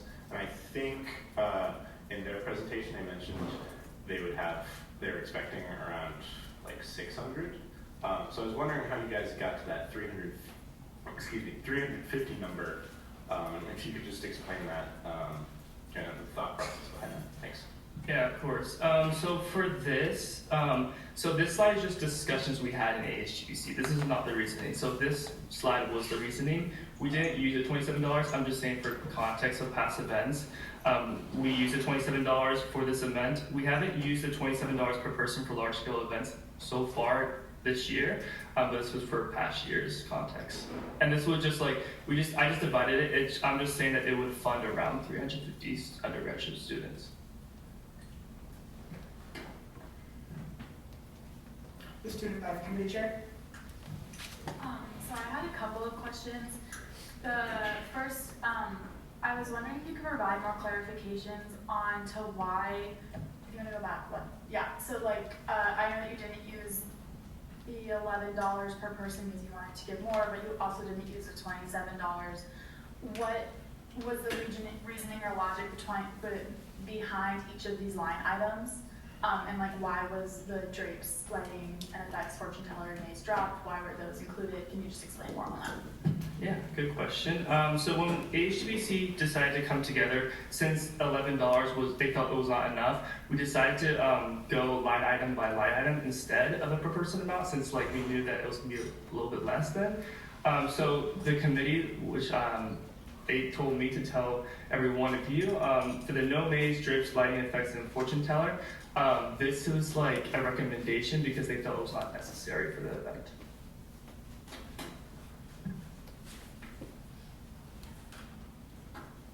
The Academics Committee Chair. So kind of branching off of that, because they seem really excited to kind of recreate the scene from the movie. Since it's a lump sum, they can use this for that if they wanted to even, right? Yeah, so just to point out, the committee also, I probably should have said this, it's in lump sum, so that means the organization can commit however much money they want to for either anything, or anything at all. So if they want to get the maze, they're more than welcome to get the maze. It's just when we make the calculation, we decide not to include the maze. But since it is lump sum, they can, if they, whatever they desire, like they want to include maze and less food, then they're more than welcome to do that. Senator Shaw. Okay, just going back to that $27 number, because you did put it up. So did you guys, did the ASGBC today talk about funding it for that $27 per person number? Because it sounds like it's something that you guys have used in the past. So did they think about funding it for that number and then multiplying it by the expected students? I think if it was 600, it was like a little over $16,000 or something. Did the quick math on that. So I was wondering what the thought process, if that came up during the ASGBC meeting. Yeah, that came up during ASGBC. I think that this is a new group, so we haven't used that number so far this year at $27. So it definitely came up, but they decided to fund it this way through line item instead.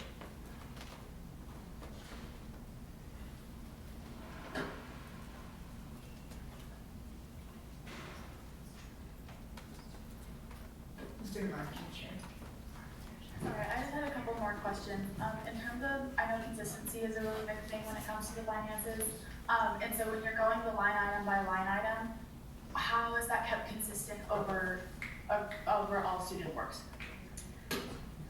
So with this one is a particularly, it's just very different than every other one we've had so far this year. We haven't had requests over $10,000 for a single night event. So with this, we're trying to be consistent since it is the first one. So whatever we make a decision today will follow. So that's what we really want to emphasize.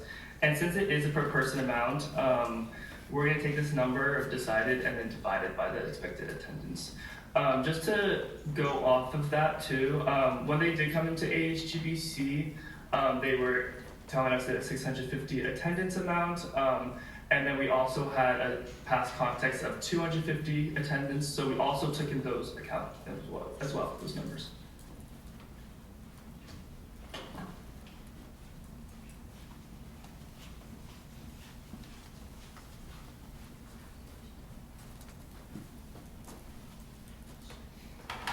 Let's do more information. Hi, again, just one other question. I want to double check. When they submitted their funding request, was the expected attendance on said funding request 650? Yes. So whenever a student org submits a request to ASGBC, they have to submit an EVR request. On that EVR request, the expected attendance that they put was 300 undergraduate students.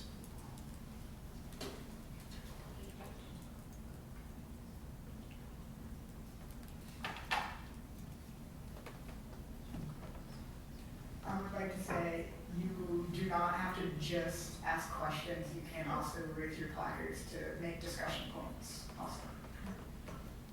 Just do more communication. So going back to what Senator Zevin said earlier about fundraising, I understand the, or selling tickets, I understand like the idea behind having it be a free event, but with the number that we have, at least for, if we were to go with the recommendation of the 9450, if each person, if 650 people went and they were charged $7 per person, that would, sorry, I'm like trying to get my thoughts together. Okay, so if 650 people went and $7 were charged per person, that would equate to $45.50. And if they added that $45.50 to the $94.50 that we had, it would be at an even $14,000. So it wouldn't be that, I mean, like, I guess, like under $10, okay, what am I trying to say? Like, if people were charged under $10 to attend this event, it would significantly help the cost, especially if, like, this 94.50 is a set number. Again, like, obviously up for discussion, but charging just $7 would significantly help with the cost. So, just something to think of. Yeah, private coordinator. I will say that I think it's important to recognize that all students are paying an undergraduate like activity fee, student activity fee, which is for events like this. So I don't necessarily agree with the idea of charging students to attend the event because they are already charged to attend the event before they even get here. So I do think that that's important also. And I think that, yes, the original request is really high, but I do think that it's very respectful and important to understand that they did give us a bare minimum budget, and that, I mean, at least it sounds like from the EVR request and maybe like the expected attendance, there's a bit of a disparity, but I do think that it's important for us to consider that as well, that whether or not yes, maybe the EVR request was for something different, and in years past, before last year's event, they had like that 600 attendance number, so to also keep that in mind. I just wanted to get context real quick. When ASGBC saw their presentation this past Tuesday, there was no bare minimum request that they said, so we were acting on the $36,000 that was presented. Yeah, academics could share. Building off of the last point that was just said, I really think it's important to emphasize that this is really the only event of this kind that goes at this size, and it's also, they emphasized last year, and I imagine it's the same this year, it's not just for members of the community, but also allies. So all of us could go, and I think I talked to a lot of people who went last year and they loved it.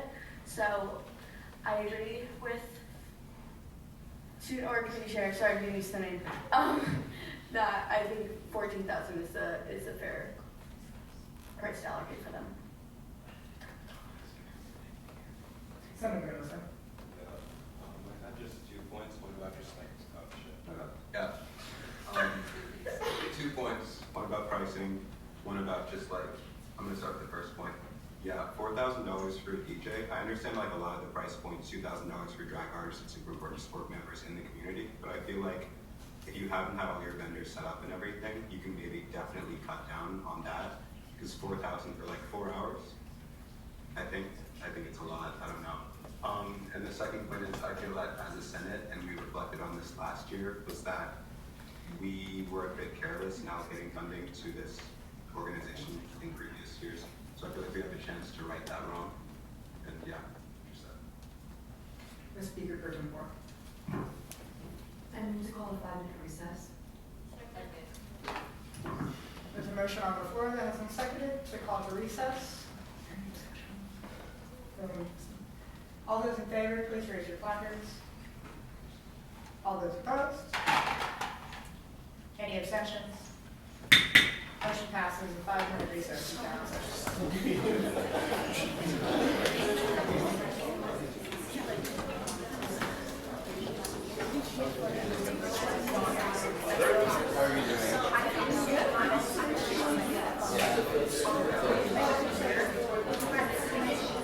How are you, Mia? How's the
Okay.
I'm doing good. How you doing? Good. How was Gonzaga?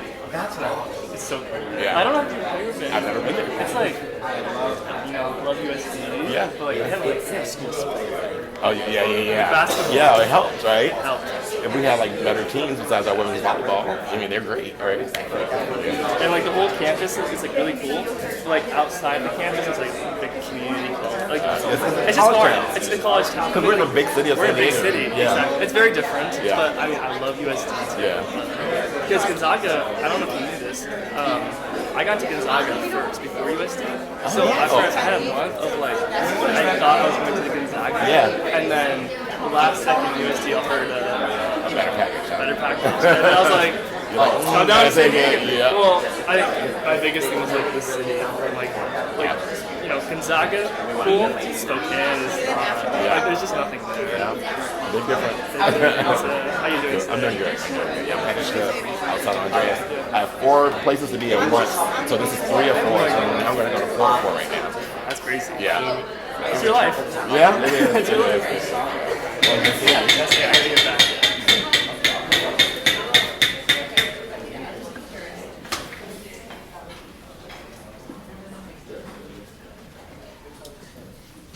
Senate is now back in session.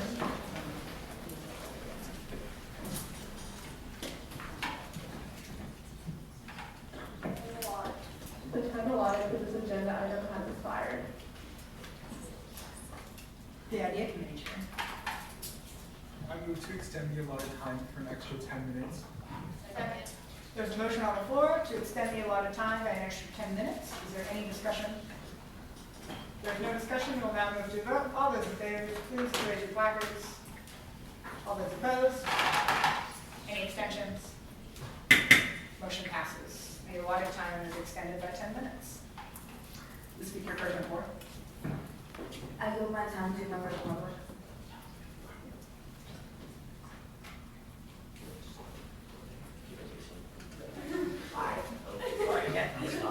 Sorry. I just want to clarify something just because I heard a few conversations about it. So that $4,000 for the DJ, we just want to clarify, that includes more than just the DJ. Mark, yeah, you're right here. I'll take that on. So the DJ, but I mean, DJs are kind of expensive in general, what we're finding unfortunately, but this one also includes an open air photo booth because that is important to have, as well as additional helping with like lighting and backup options for that, as well as cold sparklers, which are very important for the drag performance. We used that last year for the ball and walk off, and it really just elevated the whole experience to the level. The academic committee chair. So a question we won't get answered, we have a plan for how it will get answered. But why, like a valid reason as to why you would expect more members, more people than more than 350 people to show up? Like if you had a poll or have had some sort of confirmation that more will show up. The student board committee chair. I see my time to remember the public. I'm sorry, can you repeat that one more time? The academics committee chair. Sorry, I had a brain moment. Why, like a valid reason as to why you would expect more than 350 students to show up? Like if you've taken a poll or something, like some more than likely to poll 600. It's just honestly, it's like a response we would get. Like we obviously, I know like you can't just go off with like also Instagram stuff as well. But we have done some polls on Instagram and are following us on Instagram as well. But a lot of our users, not users, sorry, our members, I think they don't even really use Instagram, but just each on that, like we see that there are some people, and like I said, like before the drag show Superstar event would always pull like at least 600 to 700 people easily without even like trying, like no, like heavy marketing as viewers do and everything. So given that, like we are kind of expecting that just because so many people from last year, they're aware now they're going to be bringing people, and there was also like some weird time conflicts last year because we were just like in a timing like crunch and everything, so it restricted a lot of people that were wanting to come. So that's why this year we're anticipating also more.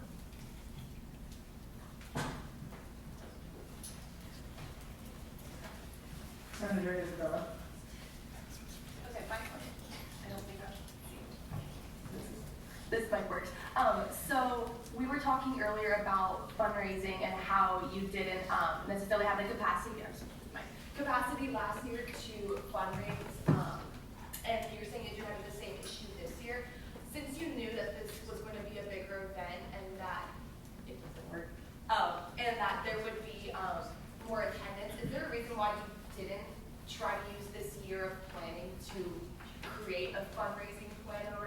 have more money for this? Senator Ava. I saved my time in the public.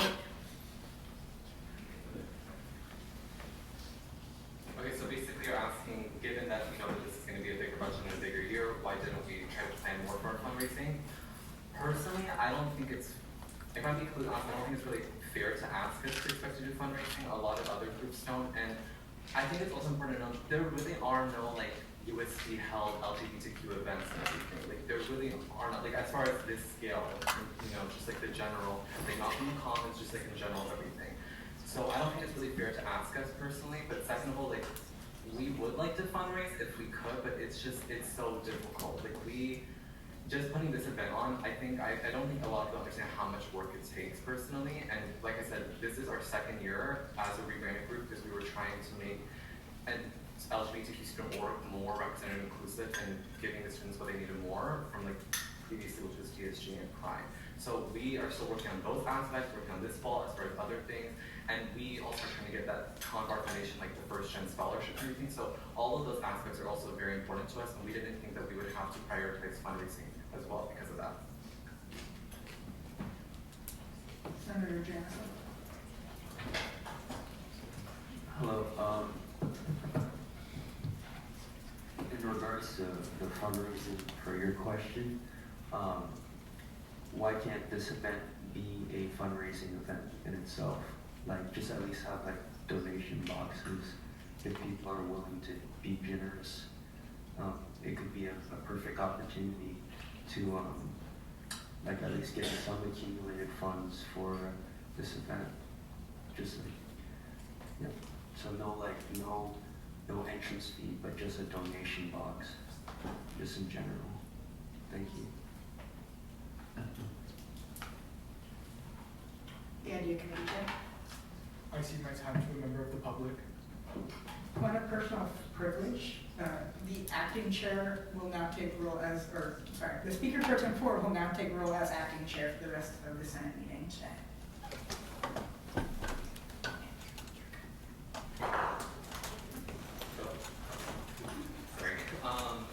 So you're asking to have like a donation box basically?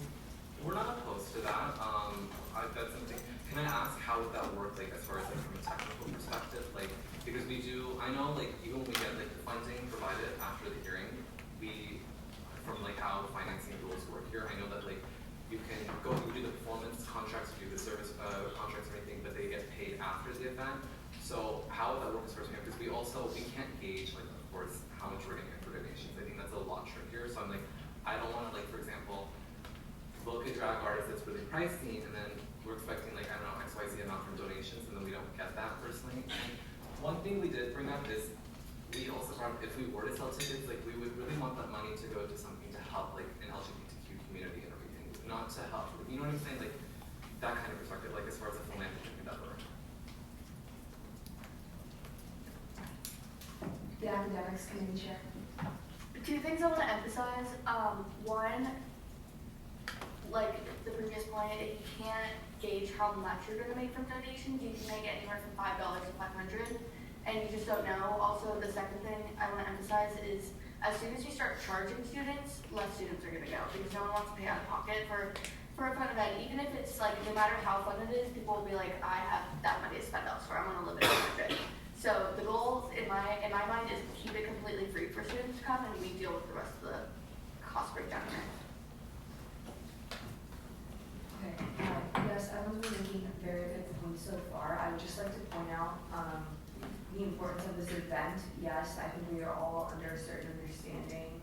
I'm not to speak for anyone. I'm no longer a voting member, but I would like to say that 27, from my understanding, is the most amount ASGBC has ever given to per person for funding. So I think a big concern here is just the number of attendees, because that is extremely generous.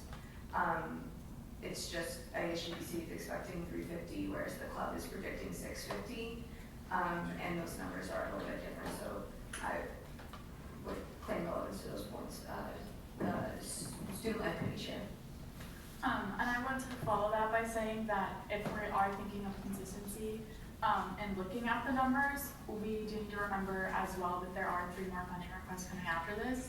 Not saying that this one is any less or more important than the other ones, but in terms of consistency, you do need to be thinking about how we're altering kind of like looking at the numbers. So if we pick a different number outside of that, what was the logic behind that? How are we going to apply that in the future? And so also just something to consider. And also, for those of you who were in training, I found this really helpful to learn, and Jen brought it up, but the student orgs that typically go to ASGBC don't get to be asked questions. They don't get to like represent themselves. They're asked to leave afterwards. And I acknowledge that a $10,000 request is a special circumstance. But again, I think thinking about that consistency, those are key things to balance.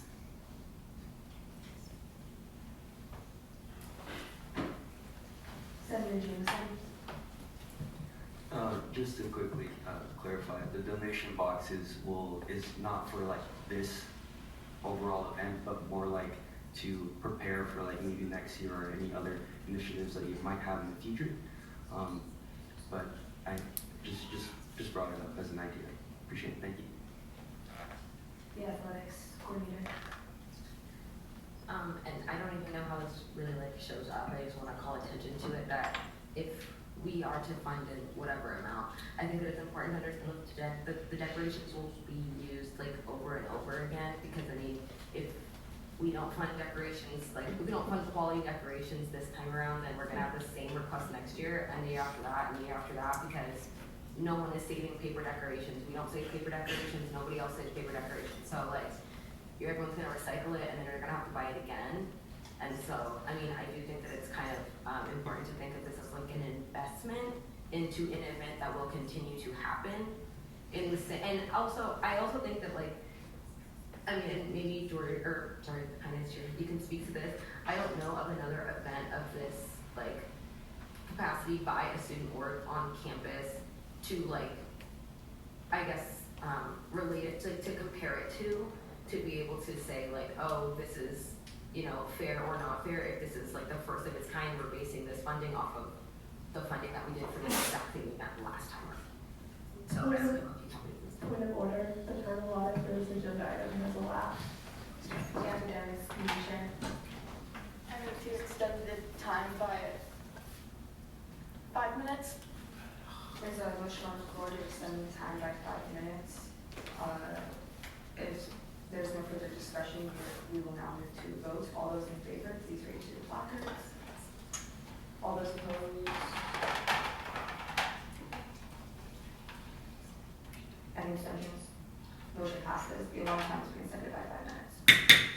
I guess just to answer your question, this is like the first of its kind. With this amount that they presented, there have been amounts that are more, but it's more for conferences, retreats, and conventions. This is the most we've had requested to AHBC for a single night event, if that makes sense. So it was a conversation of how do we compare, and that's why we did it this way, because it was really hard to compare, and as well as like the EVR attendance numbers, like the attendance what you guys were talking about, that was a conversation we had as well in AHBC. Okay, thank you. Just drawing attention to time, I would recommend discussing numbers at this point or calling a short recess to discuss that amongst yourselves.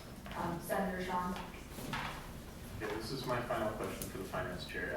If the attendance, I know in the past, if organizations, if there's like issues or whatever with how they use the funding or something, ASGBC issues like warnings and stuff like that. If the attendance ends up being different than the number on like the EVR or whatever, is there any consequence to that? I'm just curious. We've never had anything occur like that for attendance. Yeah, I don't. But we do have some rules and regulations, like if they use the money that it's not for something, like if they're allocated a certain amount and they use it for something else. But in this lump sum, this is for anything that they can buy. So this would have no restrictions on that. But we haven't had anything occur like that before. Just some other things of spending the money, like sometimes they spend it over the amounts that was allocated to them as well.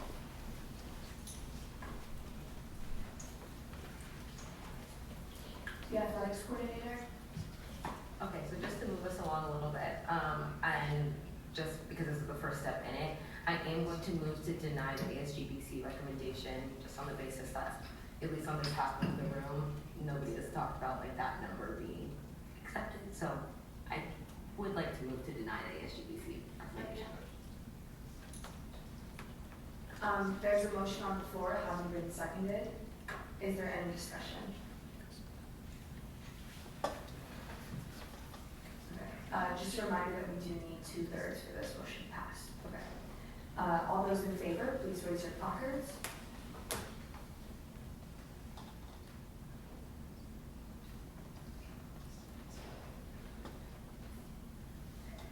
All those opposed?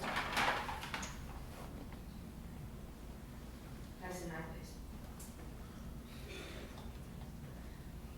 Any abstentions?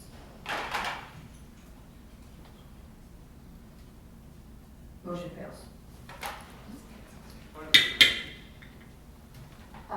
Senator John? Yeah, point of information, why does this motion need 2/3 specifically to pass?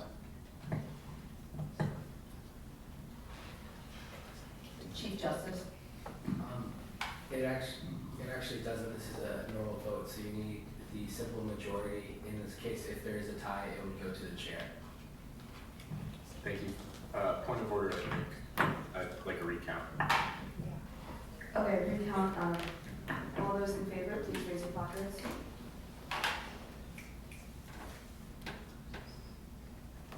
All those opposed?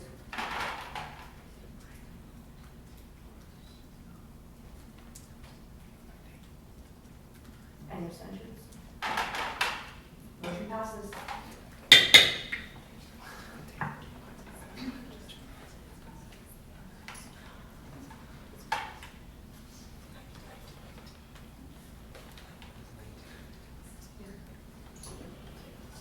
Senator Isabella.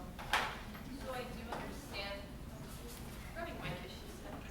I do understand that we obviously just denied it. However, I do think that if we, like, these requests come in and they give us this recommendation for a reason, because they're using the numbers based off of what they think the best way to use this money is. So it's essentially they are the experts in this situation. So if we don't use their funding, how are we essentially going to stay consistent across the board with other organizations who come in? Like someone mentioned earlier, we are having a couple more requests come in around the next couple weeks. So I mean, we do need to keep consistency as part of what we do. So I think by not going with this recommendation, that could pose an issue.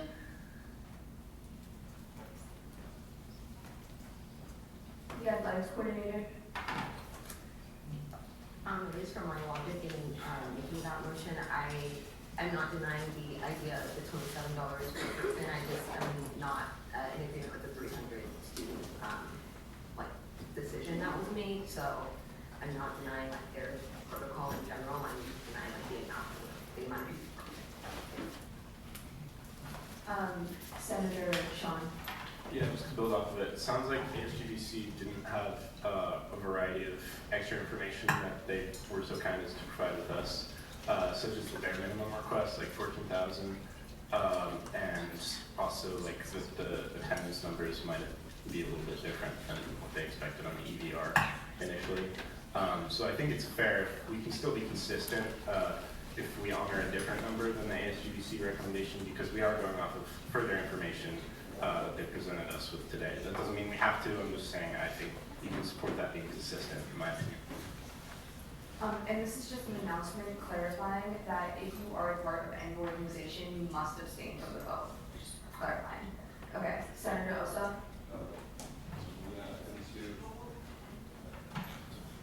Yeah, to further move forward with like numbers and stuff, I think we can allocate about 40 more students worth of funds. 27, that's roughly 1,000.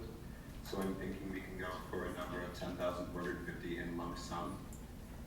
That's factoring in increasing costs for the DJs. Yeah.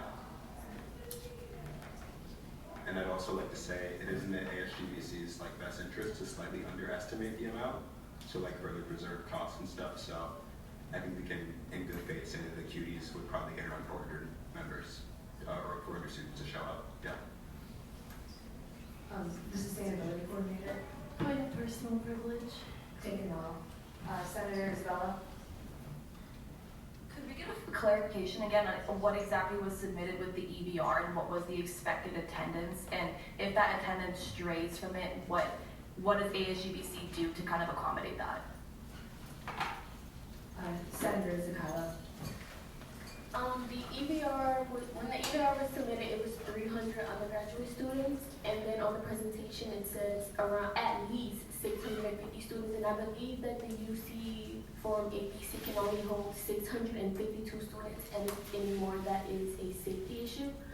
But yes, 300 is the number that was submitted. We went with 350 because, you know, maybe there's more, but if not, yeah.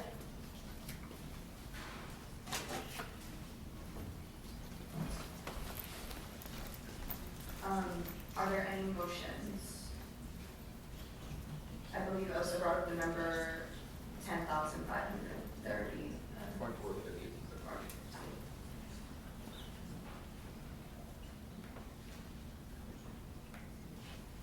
So just clarifying, trying to be consistent, making that number 10,530 would be adding the 40 students, adding $27 person per rate, but again, that's up to you guys. Okay, Senator Sakala.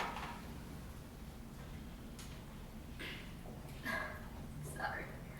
I just want to say I am on ASGBC, and we kept as much as we could, and I do want to say last year when they had the ball, they had like around 6,000, and the ball was iconic. They did so much with so little, and we really wanted to give as much as we could, which is why we went with 9,450. So I do want everybody to take into account with that. Just to confirm the EVR, it's still, yeah. So we had 300 expected attendance on the EVR that they submitted to us.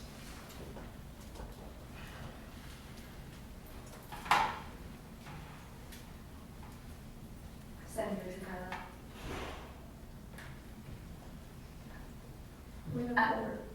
Point of order, the time allotted for this agenda item has elapsed.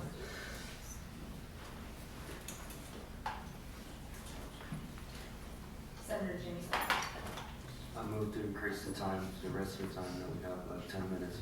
There's a motion on the floor. Having been seconded, did I hear a second? Yes. Okay. All those in favor, please raise your placards. All those opposed? Any abstentions? Motion passes. Take them off. Take them off. The athletics coordinator. So I'm working off of an assumption of 550 attendees because I think that with all of these different agreements and disagreements that might be fair. And so I moved to fund in a lump sum the amount of $14,850, which is at $27 per student per undergraduate student for 550 obstructed attendance.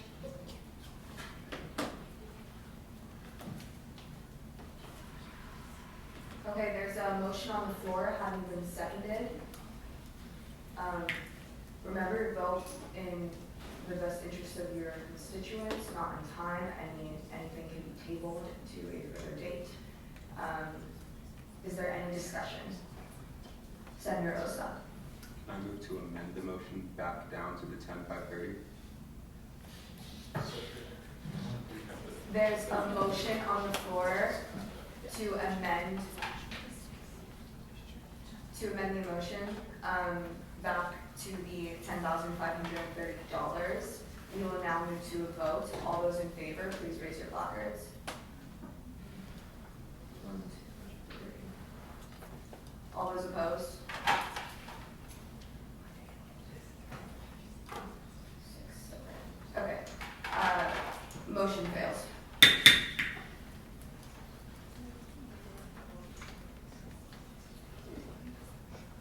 Student life. Am I allowed to make a point? Yes. Okay. I just also want to say, from my experience on the finance committee, in the past when we have been funding like centers, for example, there have been situations where the numbers listed were not what we thought would be in attendance, but because that is what they put, that is the number that we had to go off of. So I don't know what that means, but I do think that is something to balance in terms of that they did put the 300 on their EVR. Now I don't know if that's the number that we need to go with, but that is a lot different than the 650. Point of personal privilege. Taken on. Quorum is officially been lost. The Senate will now adjourn.